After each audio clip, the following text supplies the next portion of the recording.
Still exists. Talk to me. Huh? Hey guys, welcome back to another episode of Talk to Me. I am so sorry for the delay on this week's episode. As some of you guys may know, life can get a little hectic sometimes, and it's no excuse, but I am a strong believer of prioritizing your mental health. It is literally the foundation to everything that we do.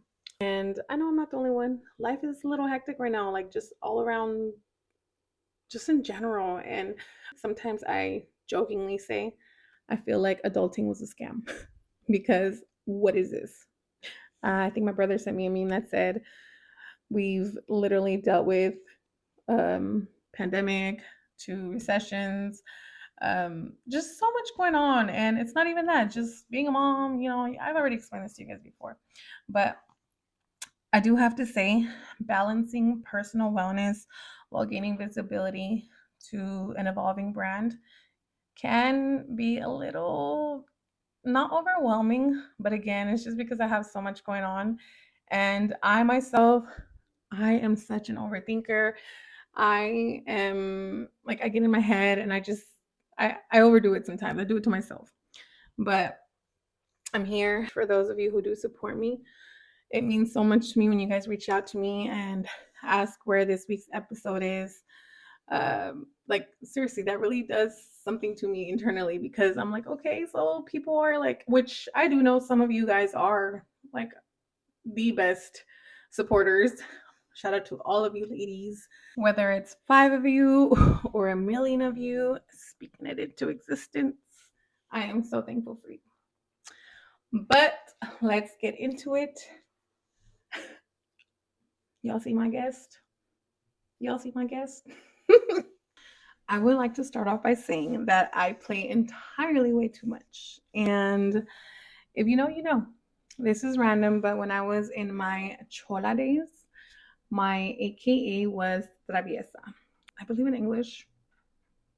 I would say it's something like goofy or like a goofball, but in it's traviesa, like at the end it has an A because you're referring to um, like either a woman or a man. So when it has an A, it's because it's a female. If it has an O, it's because it's a male.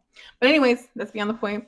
My K was traviesa. So like I said, I am such a I do too much sometimes when it comes to playing. And I don't do too much. I get a good laugh out of like, pranking. But I am gonna say I am very curious to see how many people are going to tune in this week. And the reason I say that is because of my marketing strategy. Let me explain. So I was scrolling through TikTok and a post came up of this girl with two guys. Okay. It was like a selfie picture on the mirror and they were all fine too. It was this girl and then two guys. So she had one on this cheek and one on this cheek. And when I seen that, I was like, okay, girl. My initial reaction was like hyping her up, like, okay, I see you, girl. What am I doing wrong? No, just kidding, just kidding. Um, but then when I started to like go through the comments and read them, I was so in disbelief to discover that this was fake. It was not real. It was an AI picture or an AI generated picture. So I was like, whoa, like what? That looks so real. Like, what the hell? I swear to God. If I wouldn't have read through those comments, I wouldn't have known that it was fake. And so I was like, okay, that's kind of crazy. So, me being me, I followed the instructions and created my AI boyfriend. And that's why I say I play too much because I know I had a lot of you guys hitting me up like, who the hell is this? Who is this man that you have not told us about? Like, I haven't responded to some messages because of that question that they were asking again. You know, it was kind of like a little clickbait, okay? It was like a little clickbait. I'm not gonna lie, okay? So, but it worked. Hopefully, it did. Shoot, I don't know. Um, but it's almost like a virtual build a dog. I mean, build a bear. I hope you guys got that. But it was all for laughs and giggles. And I showed a few of my peoples, and they were like, "Who is that?" Even my daughters were like, "Who's that? When did he come over here?" And I was like, "You guys really think it looks real?" And I actually had to put a little cover over it when I posted it on Instagram because I think I could tell a little bit that it was fake. So I was just laughing because I don't know, a lot of y'all fell for it. A lot of you guys fell for it. I was just laughing. And man, so just to be clear, the picture that I advertise is fake news. Okay? First of all, I wouldn't be here today if I would have really posted a picture like that. Because just kidding, just kidding. Um, but back to that topic. So, how do you guys feel about AI? I think that like I've been seeing so much things about like AI, and I think that just like everything else, everything that we have is a tool, and it's on us how we use it. Now, for those that use AI for, you know, for instance, at my job, they were they had just recently installed this like program that it was like AI, basically like, we're typing in something and it'll like basically do the whole research for you instead of you having to go to this page, that page, back and forth. So that's what I'm saying, like in situations like that, I think that it can be very resourceful. And just like everything else, like I said, people will do what they do with their tools. It can be scary when you go online and you see these videos and it looks so real, but then it's not. You know how I feel about it. It is a little scary, like I said, on how people use it in that aspect, like in the social media world. But again, when you're using it for productive reasons, like that is a completely different. And I think that that is, efficient. Like I said, I have mixed emotions about it because it can be, productive. It can be for productive reasons. But then again, sometimes some people use it for the wrong intentions. So I don't know. I had seen a post where like they had made a post about everything that's going on with like the whole immigration stuff, and I didn't like those. Like I really didn't like those. So I was like, what is the point of this? What is the purpose? What are you trying to like? I don't find any humor in that. Speaking of, you know, immigration, as you guys see, everything that's going on around this country with the whole immigration situation, like I had to stop scrolling through social media for a little bit because I was getting really, really like sad. Like I was getting really sad to see these videos and seeing like, ICE coming to get people at their jobs, or videos of like moms getting taken away from their kids. Like that shit breaks my heart. It breaks my heart, not only because I'm human, but because you guys already know this. I am very, very, very vocal about this. I myself am an immigrant. I was born in Mexico. Um, I was brought to the United States when I was 6 months old, somewhere around there. I was a baby. Like I was crawling. I have pictures of me crawling out here. So it's it's difficult. I'm gonna say that. It is very difficult. And in my situations, for instance, I was brought here when I was a baby, like I said. So it's not something like I chose to come here. And I'm not saying my parents like, they took that sacrifice to give my siblings and I a better life. And I remember that my dad always like, no, I'm sorry, not my dad. My mom, I always ask my mom, like, what made you guys come to the United States? What like what made you say, hey, my mom says that she had nothing to do with it. She blames my father. She said that my father called her out of nowhere and said, hey, get your stuff ready, we're going to the States. And my mother was like, what? No, I'm not going anywhere. And my dad was like, no, yeah, we're going. And so my dad came over here first, and then me and my mom came over here. So my mom said that on our way over here, it was scary. Like it was scary. She said that I was crying and like I was making it a little difficult for people, not for people, but just for the whole process. And just thinking of that, like that my parents took a sacrifice to come over here to give my siblings and I a better life. Well, at that time I was the only one, but to give me a better life in that time, or just to have that American dream experience. Like, and I even get like choked up and emotional talking about it right now. It is a very sensitive topic for me because I am that person. Um, so I believe, let me see. My parents came here after they had already passed like a law where you were able to fix your papers, but I think they came a little later. I'm not sure. I can't remember exactly what happened because a lot of my family does have it because they came earlier, and so they were able to fix their papers and stuff and whatever. But it's a struggle, you guys. Like it really is, and I'm not trying to, what is the word? What is the word? Oh my gosh. You guys, okay? I just want to say I'm recording really late at night when I'm recording these episodes. So sometimes my brain is already like, whoo. I didn't really understand what it meant.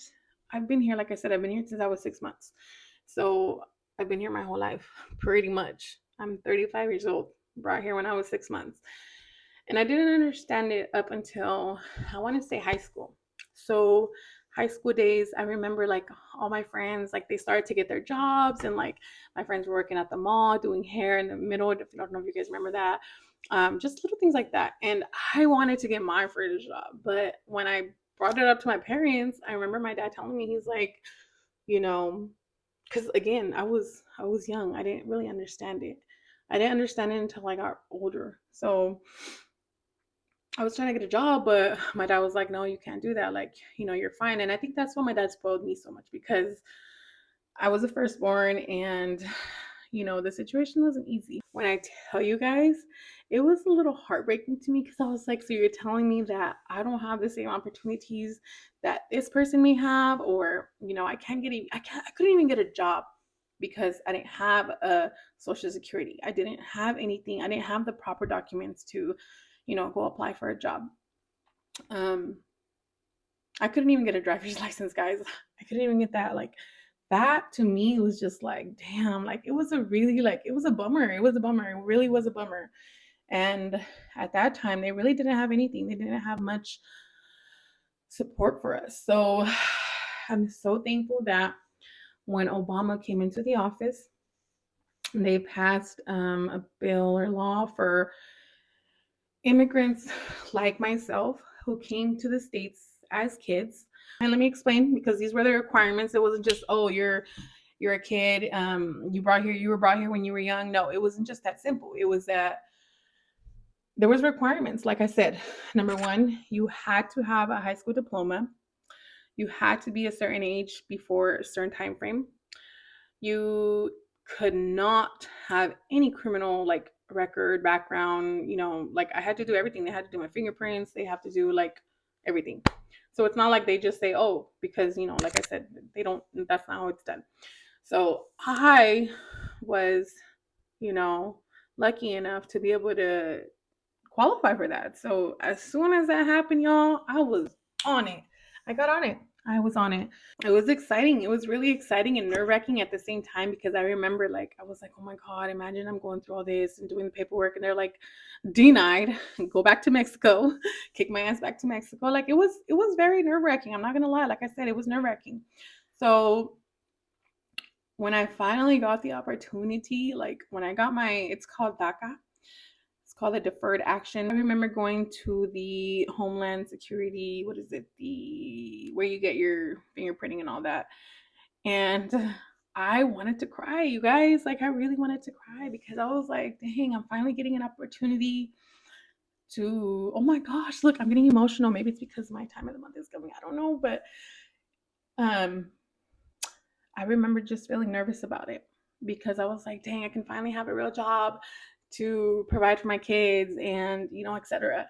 Because before I was given that opportunity, I was already a mom. So I was working with my mom. I was working with my mom cleaning houses. I was working with my mom cleaning movie theaters. Like, we were doing all of that. So look, I have to take a deep breath, because oh my God, I did not, first of all, I want to say I did not expect to get this emotional again. I think it could be that my time of the month is coming. Sorry for the TMI, but it just might be that. Or it's just the fact that, like I said, I'm such a soft person. Okay. Yes, I'm a little thug sometimes, and I don't literally mean a thug. I mean, like, don't play with me. But I do have a big soft heart, very big soft heart. So excuse me, just being able to get that opportunity to be able to I can't say live the American dream 100%, because I'm not all the way there yet, and I cannot wait for me to get to that point, you guys. Like, I cannot stress it enough. I cannot wait for my time to come when I can say, like, oh my goodness, I finally have my I can travel, I can go out of the states and not worry or, you know, etc. Um, and I think that's part of the reason why too, because I didn't get into any trouble like that. Like I did, but I didn't. Like that's part of the reason why I had to always think in the back of my head, like I gotta be careful with what I do. Like one wrong thing, and boom, they're gonna kick my ass out of here. You don't want me here, okay? Um, and just to also throw it in there because oh my gosh, like when I go look at the comments and stuff, like I have gone back and forth with people online all the time because I'm gonna stand up for my people. I'm gonna stand up for myself. I'm gonna stand up for well, I'm gonna stand up for what's right for any situation, any human situation. I'm going to always stand up for what's right. Wrong is wrong. And I'm not saying that, like, I get the whole thing behind it and the purpose of it. For example, like, I was reading something recently that they had captured this man in Stockton that was like trying to be part of the ISIS thing and whatever. And I'm not trying to just throw, shade to any particular race or culture or ethnicity, none of that. No, but it just was like, see, these are the people that need to be. And I'm not saying just that race, I'm just saying it's particular, these kind of people, the people that have ill intentions in this country. Those people, yes, get rid of them, throw them out. But my thing is, and I'm not trying to get so much into this politics stuff. Like I'm really not. I'm a very neutral person. You guys know this. Um, but again, I think that in situations like that, people who come here to do ill will, they need to go. No matter whether they're American, whether they're Mexican, if they're doing wrong, anything to do with drugs, um, sexual assault, um, just all that, murdering like innocent people, anything like that, yes, get rid of them. But again, my thing is like, why go looking for the innocent people? That's what's triggering. That's what's really triggering, okay? And I don't want to discuss this anymore because I do, like I said, it is a sensitive topic. It is a very sensitive topic. And I just want to say, I hope that soon there is a pathway for people like myself, um, people like my parents who have been here for so long, have paid taxes, and still have nothing, like nothing. Um, actually, no, well, never mind. I'm not going to say too much. But, anyways, that's just something that's been like heavy on my mind. And it just seems like I said, have you guys seen just everything that's going on around the world? Like, it's a lot. It's a lot. And it can get overwhelming for the simple fact that, again, we're human. So we're going to feel some sort of way when we see um, all this stuff going on around the world. And it sucks. It sucks that, but it's life. And only thing that we can do is stay true to what we believe in, what our beliefs, stand our ground, and fight for what's right. Like I said, that goes for anything in particular. Um, so again, sorry for getting a little emotional there. That wasn't my intention, but it happened. But man, that was something. Okay, but enough of the sad talk. No, not sad talk. It's not sad talk. It's just real life shit. Okay, let's just put it that way. It's just real life shit. Whew, y'all, like I said, I be going back and forth with people, but I'm just like, why am I wasting my time? What is the point? Some people are going to be ignorant. It is a fucked up situation. But again, I've always been a neutral person. And then just growing up in general, like, because of the religion that I was in, we weren't really like, we weren't involved in that kind of like in the politics, and we were kind of encouraged to be neutral. Like I said, that's just the simplest form to put it. So, and shout out to all y'all that have been like speaking up for my peoples, because I see a lot of y'all and I'll be like, thank you for speaking up for us. So summer is officially here and the ladies are outside. And I love that for us. I want to say I seen this post about Cardi B, explaining a little bit about what her song Outside was about. And she was kind of just saying, like, when you're going through a breakup, my advice to you is go outside with your girls. I think she said a breakup, a divorce, whatever. Um, and I have to say, I agree with that. I typically, and before my this journey I'm going through, I would normally say like no, like previous times I did not. That's not the way I healed. And I'm not saying that's exactly how I healed. And I'm going to explain a little bit more of that right now.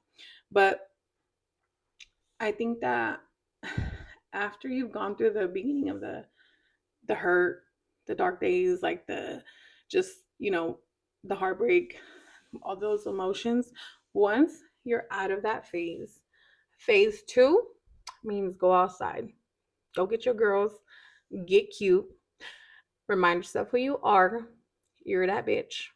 And step out. And I promise you, you might start feeling yourself again. You might start remembering who you are, and you're going to get that confidence back. You're going to get, and it's not even, it has nothing to do with getting attention. It's just feeling good.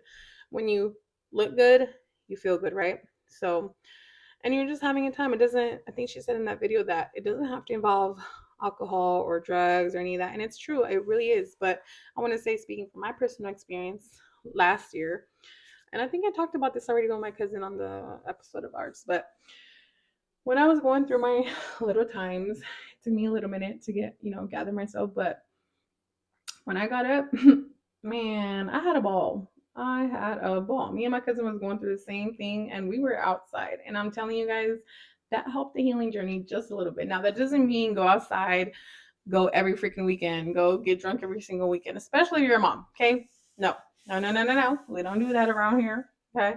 We put the kids first, but you also got to have time for yourself. So, like I said, I'm just going to say, I think that's good advice.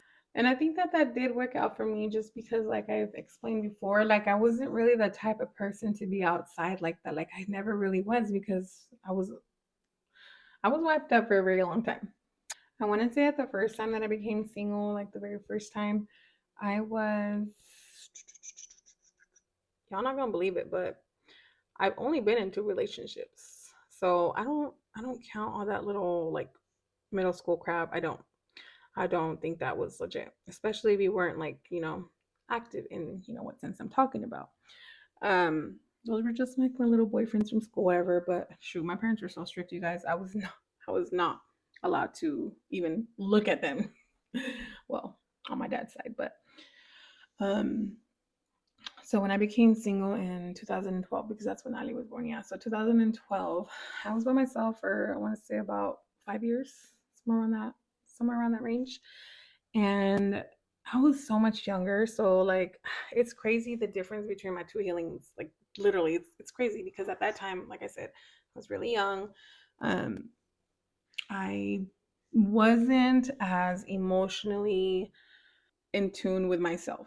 So I always knew that I was so soft and I always knew that I was a lover girl. I always knew that, but I didn't know how to handle my emotions as well as I do now. So at that time, when I went through my very first divorce, in the beginning, it was hard. I'm not gonna lie, it was hard, but it wasn't, like I said, it was completely different from this time around. But at that time, I wasn't going outside. I wasn't doing none of that, y'all. I was real live homebody. I was a real live working full time mom, a homebody. Like that was just my life, and I was okay with that. I never complained about it. I enjoyed my time with my kids. It was a little depressing sometimes, but I always took it as, well, hey, these are my consequences. Like this is what I have to deal with because this is what I chose. This is who I chose to have kids with. This is who let me down. Like I was taking full accountability of the fact that it was just part of my consequences. So I had to suck it up, get up, and do what I had to do. And so like I said, it was different that time. But this time around, oh guys, and I've said this before to you guys. It was this time it was so hard. It was really hard. Imagine giving up 10 years of your life to someone and then just things like just not working out, you know? But again, this time around I did some therapy, I was reading books, like I was doing everything that I could possibly do to heal. And I can't say I'm 1000% healed. I'm not. But I'm on that, I'm on that path. I'm on the right path. And I want to throw this in there because this is like something that is huge too. When you are in your healing process, and sometimes people come into your life unexpectedly, but it's not a good idea to get involved with others. Like I said, it is hard. It is really hard to explain that. Um, I did have a person that I was talking to, and this person did help me out a lot. Like, this person helped me through this struggle a lot. And initially, it was a friendship, but eventually, emotions were starting to get involved. And when it got to that point, I feel like I had to do what was best for me and this person, more so for this person, because I didn't want to intentionally hurt anybody. And see, guys, that's what I'm saying. Like, I'm such a freaking, y'all might think that I'm this or I'm that. No, I have a good heart. When I say that, I mean that, and I say that proudly. I have a good heart. I have no ill intentions towards anybody. So, you know, I had to cut ties with this person. And a lot of you guys know because, well, no, not a lot of you guys actually, you ladies, because I had y'all on my close friends list and y'all was hyping me up. Y'all was hyping me up. But again, I had to do what was right. And this person was a very lovely person. I am thankful for crossing paths with this person, even if it ended up getting cut short. Like, I am truly thankful for this person. Like, I'm thankful for the experience. And I think that's what life is about sometimes. You go through things, you come across people in your life, and you just have to live in those moments and appreciate them when they're no longer here. So, but again, if you are on a verge of healing, if you're in your healing journey, take that time to focus on yourself. Heal first, and then go dating. Like right now, me, I'm not talking to anybody. Nobody has my attention. Nobody has, and people think like, oh, you're not talking to anybody? Nope. Nope. Why am I going to go get into a situation when I'm trying to get out of this situation that I'm in now? And like, that was painful. And not to down talk on all men, but the men in this generation are just like, ooh, man. And again, I'm not talking about all men, okay? So this doesn't apply to everybody, but it's just, and I know the women are too. I'm not saying that in my last situation, and I'm not trying to give TMI, but I'm not putting all of the blame on him, you guys. I am not, because I know things got a little hectic between him and I, but I don't blame him all the way. I don't. I really don't. I have taken, full accountability for my wrongdoings, where I went wrong. I'm not perfect. Never tried to be, but I did try my best to be, or offer, or give the best that I could. So again, I'm not saying that I'm not blaming just one person. It takes two to tango. So, but it is what it is. I've learned, I've discovered, and you know what's crazy? I know this is random, but I started watching. I see. This is my thing. My guilty pleasure is stupid shows, like love shows. Like, I loved, what was it, The Circle. I love Love Is Blind. Oh my goodness. And I never got into, what is it, Love Island. I never got into that one because I just thought it just looked so like, looked so like, it just wasn't my thing. It looked like a bunch of like super young dudes and ladies, and I was just like, I don't know about that one. So I never really paid attention to that one, but I have been seeing so much about it. And I finally was like, you know what, let me see what this is about. Let me see what the hype is about. So I do want to say, my little old ass finally tuned into Love Island. Me and my best friend are on episode, I think we're going on episode 4. And I have to say, that shit is wild. First of all, let me not get into the fact that these people are just going around and shoving their tongues down each other's throat after just having another tongue right in there. Like, it's crazy, but it is entertaining. But that's the whole purpose of it. It's entertainment. Like, that's what people don't understand. If you don't like it, don't watch it. Don't watch it. But again, my guilty pleasure, I have 2 guilty pleasures.